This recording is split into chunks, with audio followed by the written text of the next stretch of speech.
परभणी न्यूजमध्ये आपले स्वागत आहे. 10,000 बांधकाम कामगारांना आता मिळणार निवृत्तीवेतन. नुकतीच बांधकाम कामगारांसाठी निवृत्तीवेतन योजनेची घोषणा केली आहे.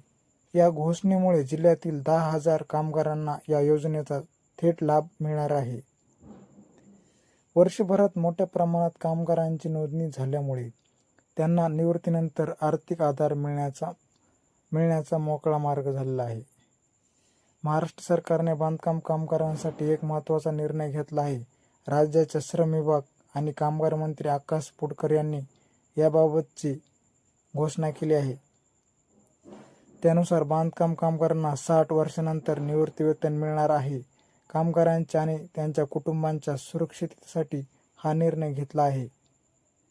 महाराष्ट्र बांधकाम महामंडळाकडे नोंदणी करत असलेल्या प्रत्येक बांधकाम कामगारांना दरवर्षी 12,000 निवृत्तीवेतन देण्यात येणार आहे.